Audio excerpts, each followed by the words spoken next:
बोलिए सद्गुरुदेव की जय। कर्म प्रधान विश्व रच राखा, जो जस करे सो तस फल चाखा। इस संसार को कर्म भूमि भी कहते हैं। ये ज्ञान भूमि नहीं है, कर्म भूमि है।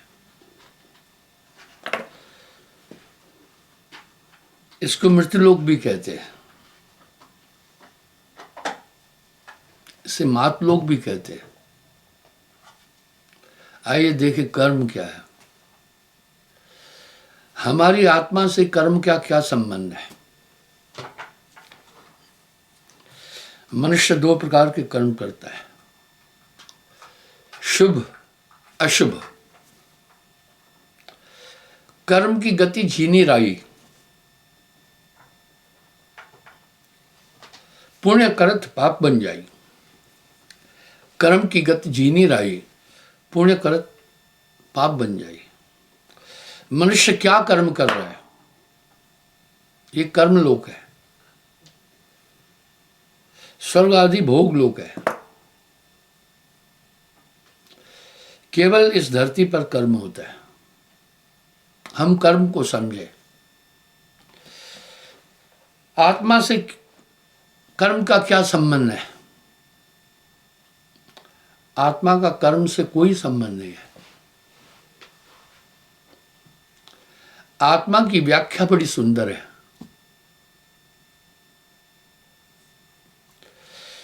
पहली बात यह है कि आत्मा पंचभौतिक तत्वों से परे है। हम पहले देखते हैं कर्म का विधान क्या है, कर्म कैसे किए जाते हैं। हमें कर्म को समझना है। जितने भी कर्म किए जा रहे हैं, इसका विधान यह है, यह 14 इंद्रियों से कर्म होता है।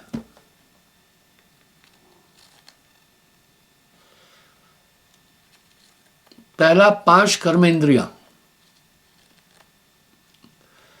दूसरा 5 ज्ञानेंद्रियां। कर्म का विधान यही है, 5 कर्मेंद्रियां, 5 ज्ञानेंद्रियां। अंतःकरण की 4 सूक्ष्म इंद्रियां। सूक्ष्म क्यों कहते, दिखती नहीं है।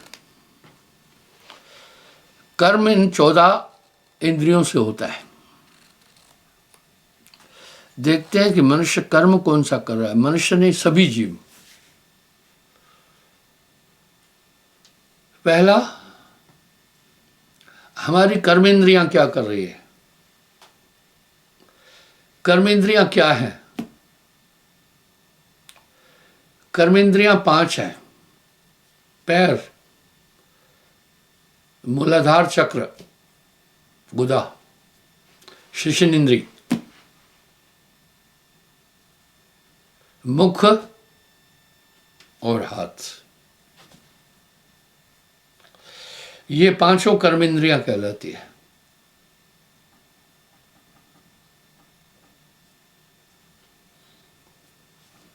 और 5 ज्ञानेंद्रियां हैं।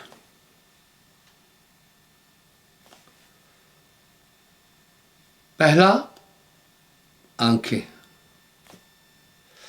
ये ज्ञान देती है, देखते हैं, इससे ज्ञान मिलता है। ये मेरा भाई है, मेरी बहन है, मेरा घर है।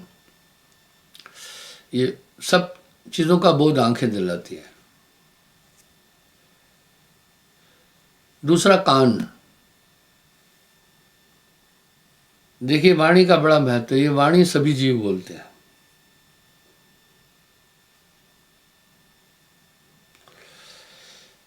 एक गाय चल रही थी, उसका बछड़ा बांधा हुआ था, छोटा था। उसको भूख लगी। अपनी मां को उसने आवाज दी। वहां से मां ने रिस्पॉन्स दिया, आवाज देकर कहा, आ रही हूं। दूसरा उदाहरण देता हूं। जब भी कोई खतरनाक चीज दिखती है, सब पक्षी एक आवाज निकालते हैं इमरजेंसी की। उदाहरण के लिए सांप, क्योंकि सांप ऊपर चढ़ जाता है पेड़ों पर, उनके बच्चों को, अंडों को खा लेता है और फिर सांप पर सब मिलकर हमला करते हैं। देखा, ये है कान, वो आवाज सुनते हैं बाकी भी पक्षी और इकट्ठे हो जाते हैं। बिल्ली आई तभी भी वो चिल्लाते हैं, कुत्ता आया एक दूसरे को सतर्क करते हैं। जैसे किसी के घर चोर आए तो वो चिल्ला कर कहता चोर आया चोर आया, या कोई मारने आया तब भी। ये कान ज्ञानेंद्रिय। तीसरा नासिका, ये हमें बताती है, मान लीजिए भोजन बासी है, हमारी आंखें नहीं बता पाती, हम फौरन नाक के पास ले जाते हैं। गंध सुगंध का ज्ञान देता है नाक। चौथा मुख, मुख कर्मेंद्री भी है ज्ञानेंद्री भी है। ये खाने का काम भी करता है, ज्ञान की बात भी करता है। पांचवा त्वचा, त्वचा क्या करती है? शीतोष्ण का ज्ञान देती है। पानी गर्म है, न तो आंख बता सकती है न तो कान बता सकते हैं, कोई नहीं, हम हाथ डालकर देखते हैं ठंडा है या गर्म है। त्वचा, स्किन। ये 5 ज्ञानेंद्रियां, इनका प्रयोग सभी करते हैं। और क्या है? अंतःकरण की 4 सूक्ष्म इंद्रियां, इनको सूक्ष्म इंद्रिय क्यों कहा? ये दिखती नहीं है, दिखाई नहीं देती। मन ने संकल्प किया, संकल्प नहीं दिख रहा है, आभास होता है, इसलिए इसे सूक्ष्म इंद्रिय कहते हैं। दूसरा बुद्धि, बुद्धि फैसला करती है पर वो दिख नहीं रहा है। तीसरा चित्त, ये जगत ही चिताभास है।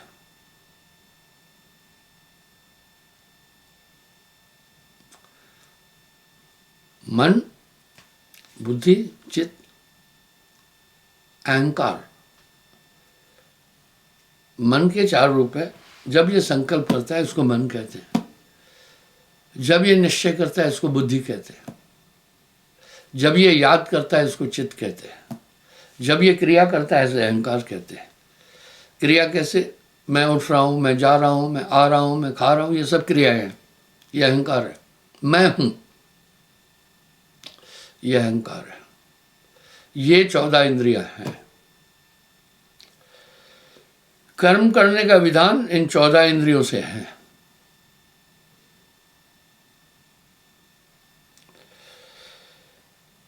अब फिर शरीर को देखते हैं। साहब भी कह रहे हैं, था मैं जीव ब्रह्म और माया, जीव ब्रह्म माया, समरथ ऐसा खेल बनाया। भाइयों, ये शरीर पंचभौतिक तत्वों से बना है। गाड़ी निर्जीव है पर खुराक मांगती है ना, फ्यूल मांगती है और चीजें मांगती हैं। इसी तरह भौतिक ये शरीर पंच तत्व का है। जल, अग्नि, पृथ्वी, वायु, आकाश। अब यहां साहब एक बात कह रहे हैं, ये पिंजड़ा नहीं तेरा हंसा, ये पिंजड़ा नहीं तेरा। ये पंच भौतिक तत्व है।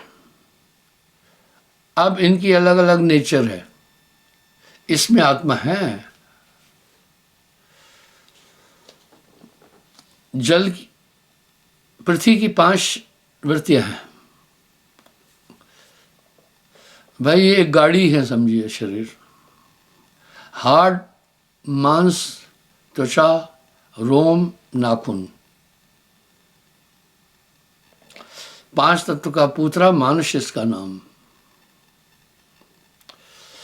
ये पृथ्वी तत्व के कारण से।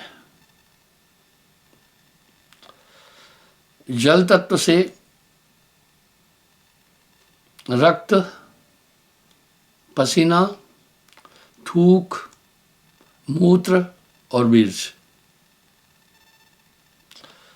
ये वायु तत्व से सुकड़ना, पसरना, बोलना, सुनना आदि।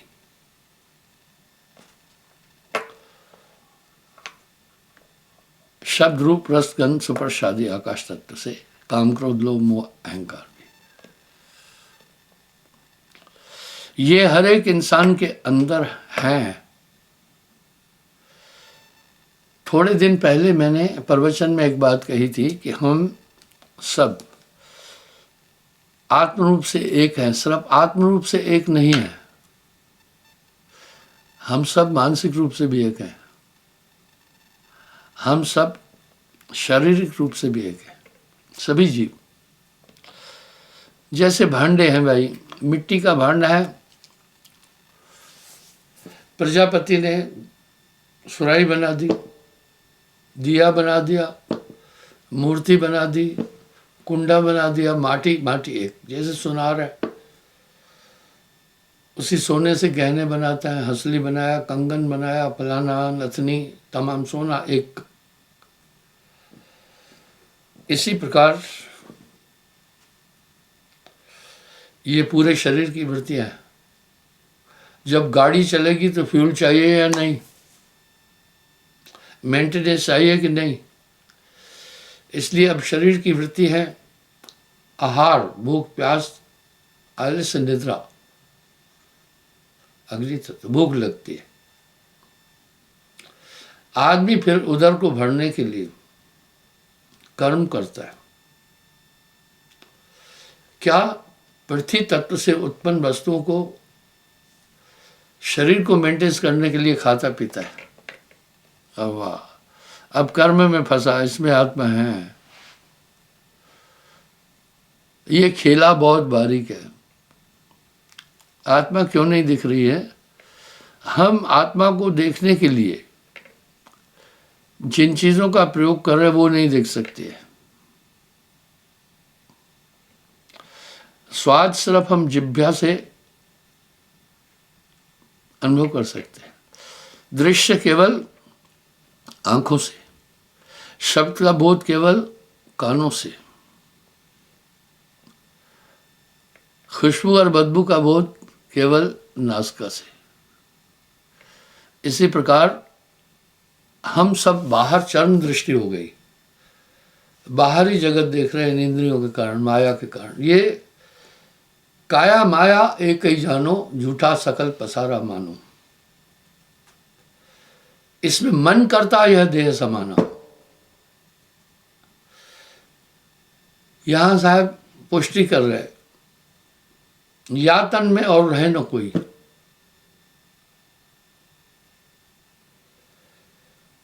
या तन में और रहे न कोई, मन और जीव मिल रहे हैं दो ही। और मन और माया तो एक ही है। शरीर मन की आज्ञा के अनुसार चलता है। ऊर्जा आत्मा दे रही है। गाड़ी चलती है तो फ्यूल से, चलाता ड्राइवर है। इस तरह अज्ञानवश आत्मा ने अपने रूप को भूलकर शरीर को अपना रूप माना। जो तथ्य मैं आपके सामने रख रहा हूं, यही गोस्वामी जी ने उत्तरकांड में बोला। सुनाओ तात ये अकत कहानी, समझत बने न जाय बखानी। ईश्वर अंश जीव अविनाशी, चेतन अमल सहज सुख राशि। सो माया बस भयो बसाई, बंधियो कीर मरकट मरकट के नाई। कीर तोते को कहते, मरकट बंदर को कहते। आत्मा बंधी हुई है।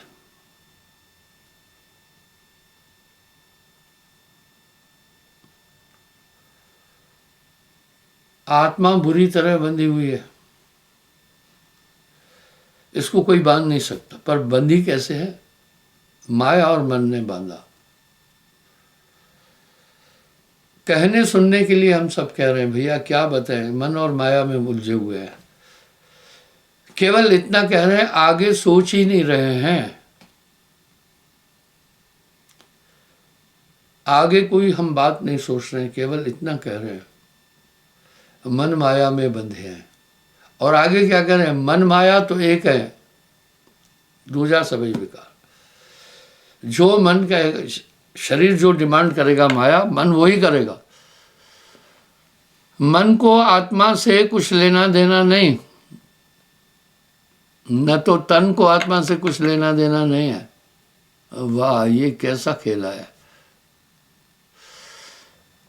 अच्छी बात है, कम से कम संसार के जितने भी धर्म हैं, एक मत से उन्होंने ये स्वीकार किया है, आत्मा अमर है।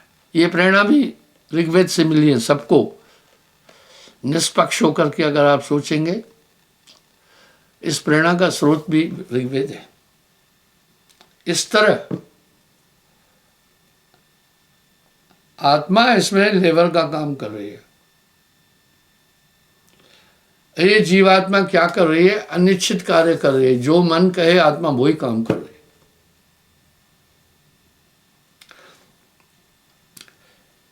बाजीगर का बांद्रा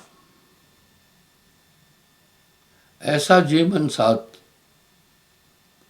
नाना नाच नचाए के राखे अपने हाथ।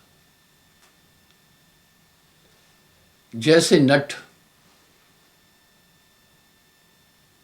बंदर से जो काम चाहता है वो कराता है, इस आत्मा से जो मन चाहता है करा रहा है। मन के अंग पर साहब ने बहुत कुछ कहा। आप इस मन से कभी उम्मीद नहीं करना ईश्वर की तरफ ले जाएगा। मन का मतलब केवल तन है। कितने प्यारे शब्द हैं साहब के।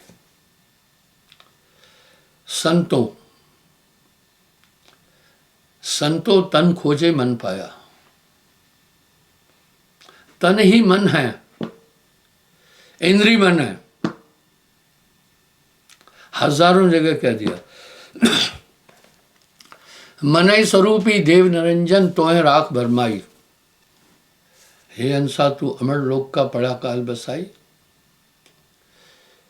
जीव के संग मन काल को वासा, अज्ञानी नर कहे विश्वासा।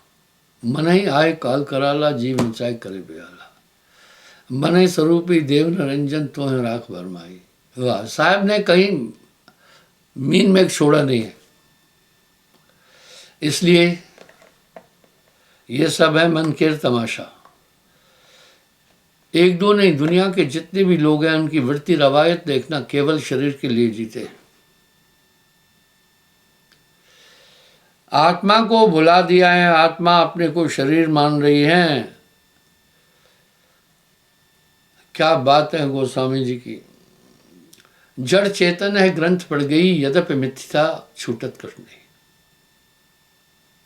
जड़ ये शरीर, चेतन आत्मा, ग्रंथि कहते गठान की। यद्यपि मिथ्या, आत्मा बंध ही नहीं सकती। अज्ञानवश आत्मा को बांधा है। आत्मज्ञान के बाद सब बातें खत्म हो जाती हैं। आत्मज्ञान समज्ञान ना आना। यही बात तो रामकृष्ण जी ने भी अपने गुरुओं से पूछी है। राम जी पूछ रहे हैं वशिष्ठ जी से, हे गुरुवर, आत्मा का ऐसा क्या सार्वभौम है जिसे देखने मात्र से हम संसार सागर से पार हो जाते हैं। वशिष्ठ जी ने एक ही बड़ी सुंदर बात कह दी।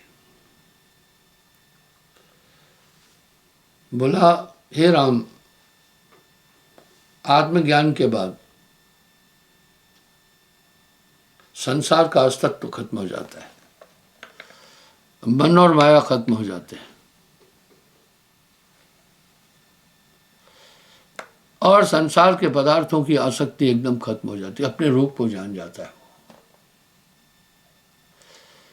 जब आत्मरूप को देखता, आत्मज्ञान समज्ञान न आना, तो उसका बाकी जगत अध्यास खत्म हो जाता है। अध्यास बहम को कहते हैं, अध्याय अलग है, अध्यास। जगत अध्यास खत्म हो जाता है। जैसे भ्रमवश हम रस्सी को सांप मानकर भयभीत होते हैं, अगले पल जब यह ज्ञात हो जाता है ये रस्सी है, तो हम चाहकर भी भय नहीं हो सकता है। इस तरह अज्ञानवश ही सब कुछ है और ज्ञान में आत्मज्ञान समज्ञान ना आना। अब ये प्रश्न उठा, हम जो भी कर्म कर रहे हैं, कर्म का अधिष्ठान मन और माया के हाथ में है, हमारी आत्मा कर्म नहीं करती है। जड़ चेतन है, ग्रंथ पड़ गई, और आत्मा कौन सा कर्म कर रही, दुनिया कौन सा कर्म, शरीर के ही तो कर्म कर रहे हैं। हम सब ये भली भांति जानते हैं शरीर नाशवान है। अब यहां एक बात आई, तभी भी लोग मजबूर है, इसमें रहना पड़ता है। ठीक वैसे ही जो कैद में है वो स्वतंत्र होना चाहते हैं, मजबूरी है, वहाँ जेलर और फोर्स है, उनको वहाँ कैद कर रखा है। इस तरह इस आत्मा को मन माया ने बांधा है। अब मुक्ति की बात सभी धर्मों में आती है, पर मुक्ति के उपाय लोग अपने अपने हिसाब, अपनी अपनी आवश्यकता, अपने अपने मतलब के लिए बता रहे हैं। नाना पंथ जगत में निज निज गुण गावे, एक नहीं नाना, सबका सार बताकर गुरु मार्ग लावे। अब यहां ये काम ये खुद नहीं कर सकता है, एक अदद मुक्ता गुरु की जरूरत है। क्यों? अंधे को अंधा मिले तो राह बतावे कौन, बंधे को बंधा मिले तो गांठ छुड़ावे कौन। गुरु की प्रासंगिकता बहुत जबरदस्त है। यही वेदों में भी है, यही श्रीमद् गीता में भी है, ये रामचरितमानस में भी है, ये योगा वैशिष्ट में भी है, यही सब संतों ने भी कहा है। गुरु बिन ज्ञान न उपजे कोटिन करे उपाय। वही ज्ञान गुरु के बिना नहीं हो सकता। क्या बात है गुरु के पास ऐसी, वो स्वयं आत्ममुक्ता है, आपको स्वरूप बोध देगा, आपको एक अध्यात्म शक्ति देगा, जिससे आप मन और माया का खेला समझते जाएंगे। आपकी आत्मा कहीं दूर नहीं है, आपके पास ही है। गहरे बादल ने सूर्य को रौंद रखा है, पर सूर्य के प्रकाश और अस्तित्व को मिटा नहीं सकता है। वो छट जाए तो रोशनी है ही है। तभी तो ब्रह्मानंद जी भी कह रहे, ब्रह्मानंद स्वरूप जिन जाना, काशी जाए मरे न मरे। कल मैं पुनः हाजिर हो जाऊं साहिब बंदी।